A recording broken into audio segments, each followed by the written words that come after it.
Welcome back. I'm Brandon.Therapist. Welcome to Brandon's Therapeutic Life. Today, we're going to talk about 3 things you need for a successful relationship. If you're new to my channel, thank you for joining me. I welcome you with open arms. I'm Brandon.Therapist, and be sure to hit the like and subscribe button so that you can get more videos and information about what I'm doing. Also, don't forget to join my Bearing Battles program. From the womb to the heart, we're all battling something bearing. Guys, let me talk about the 3 most important things you need for a successful marriage. When it comes to marriage, we all understand the difficulties of it, in which we have to learn how to be on one accord.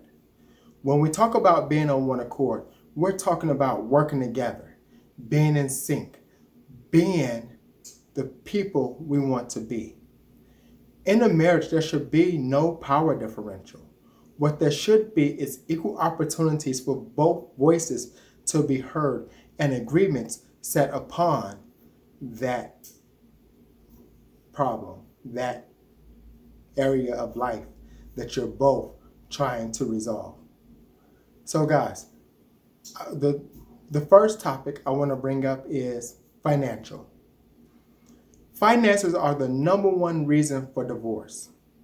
When we look at divorce and start to study it, it's financial issues. So what is your financial agreement? How do you guys work that? How do you guys sit down and create a budget? How do you guys share money? How do you work together and trust in each other with your finances? I'll admit, I'm not the financial expert. I'm the expert on the brain. But my wife is, and if you check out my program, Surviving an Ex, she talks about money management, and she also talks about money management in a few videos down below.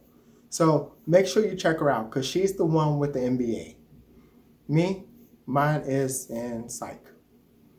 So what I want you guys to do is to as a couple, come up with a financial agreement. And that financial agreement should be something that you both have participated in. It's something that you both have an opinion on, and it's something that you're both going to work at. So now that you both have worked at it, you both are responsible to each other for the outcome of the finances. And this should create constant communication, which means that you'll have to create a budget. In that budget, what are the things that you need to pay for? And if you're not paying off debt, what are you saving for? But everything goes in the budget, including how are you going to take your next vacation? Is there a budget for eating out? Is there a budget for buying food? What's your bills, your annual household? That way nothing comes as a surprise. Marriage operates on consistency and predictability. It is not the time for spontaneity and surprises. Save that for dating. But in marriage, you need predictability and consistency. And by consistently talking about your budget, you're able to consistently be in one accord and walk to one tune, so nothing comes as a surprise. The next thing number 2, is what's your spiritual agreement? There are some couples who get married who don't have the same spiritual beliefs, and that's fine. Whatever you choose to do, understand how you both are going to celebrate and acknowledge your own spiritualism.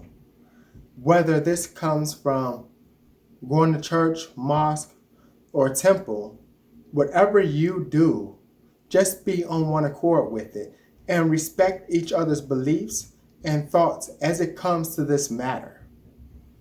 The next one I want to give you is, what is your family goal? What is your goal as a family, and how do you come together?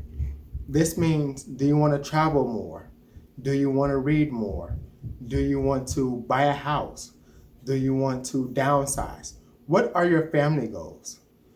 And how this is deeper than that as well. It's also, how do you want to raise the children?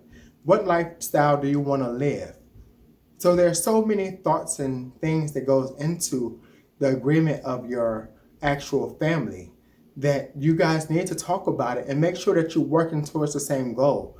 And that way you don't feel like you're against each other and then creating turmoil within your marriage because the family goals aren't on you're not on similar paths and you're just going with the flow. If you follow these 3 things, it will help secure your marriage, help make your marriage more stable, and give you guys constant communication. Now, guys, these aren't permanent. They're flexible. They're meant to be changed. So if there's something that changes in your life, that means an agreement has to change. Do not be so rigid. Do not be so rigid that you don't allow growth and opportunity to happen or any change to happen because you are so focused on what you initially set out. It's meant for this serves this time now, this agreement serves this time now, and later when our circumstances change, we'll change that agreement. And you keep working at it. You have to keep talking to each other. But these 3 steps will create constant communication that will help you stay on one accord and always be in tune with each other. For the full video, guys, I want you to tune into Bearing Battles as the One Accord program is coming about, where I talk about this and other ways to keep your marriage solid in much more detail. And we go through the depths of providing you with more information of how to keep your marriage solid and how to have strong relationships. Not perfect, but strong. So, tune in. Make sure you sign up for Bearing Battles. The link is in the bio, and that way you're always in tune to the information and that's coming out. And we get to chat and go behind the scenes and have more in-depth conversations on any concerns that you may have. Till next time, I'll see you next time.